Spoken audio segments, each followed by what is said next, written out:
आप देख सकते हैं केरलम में कोलकाता पोर्ट से मंत्री फिराद हकीम लगातार पीछे चल रहे हैं और वो लगातार काफी पीछे चल रहे हैं। बालाघाट सीट से कुणाल घोष पीछे चल रहे हैं।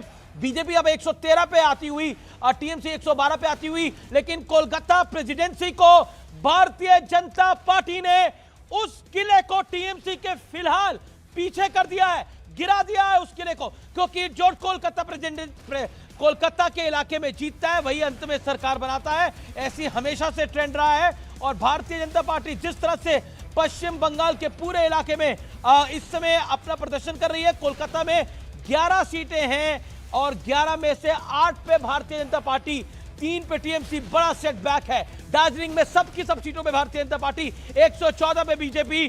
फिराद हकीम अगर पीछे चल रहे हैं कोलकाता से, आप मान सकते हैं ये कितना बड़ा मामला है। फिराद हकीम का पीछे होना अपने आप में बहुत बड़ा है। हिमायू कबीर आगे हैं अपनी सीट के ऊपर। ममता बनर्जी ट्रेल कर रही है, लगातार ट्रेल कर रही है। ममता बनर्जी अपनी सीट पे हार रही है चुनाव, जो दिखाई दे रहा है।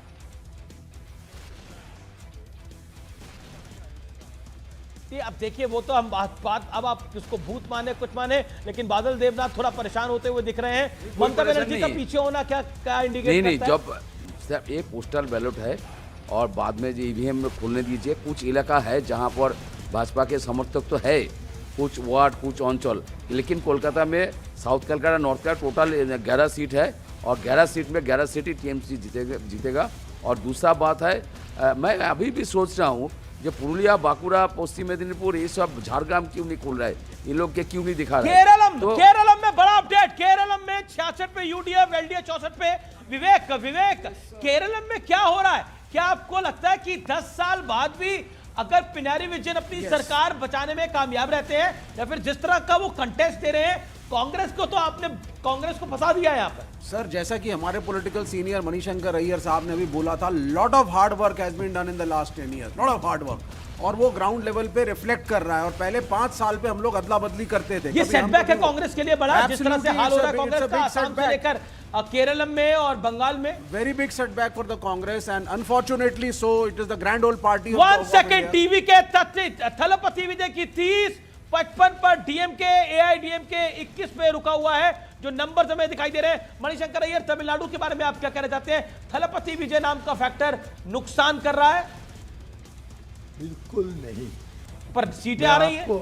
ठीक है, आपके रुझान ये बस 9 ही बज रहा है, आप अंत पर पहुंच गए हैं। मैं अंत पे नहीं पहुंचा, रुझान ही बता रहा हूं। लेकिन मुझको लगता है कि एमके स्टालिन की बड़ी जीत होने वाली है और मुझको बहुत आश्चर्य होगा यदि एडीएमके या टीवीके वहाँ तक पहुँचे। उनके नज़दीक तक नहीं पहुँच सकते, उनके नज़दीक तक नहीं पहुँच पाएंगे। ठीक है, मैं मणिशंकर जी को कुछ सवाल पूछना चाहती हूँ। जैसे कि उन्होंने अभी कहते हैं कि भूत एंड ऑल इलेक्शन कमीशन को, पर हमने तो सर यही देखा था, ये भूत को ही तो आपने मतलब कांग्रेस कैसे अपने इकोसिस्टम में ले लिया था, है ना।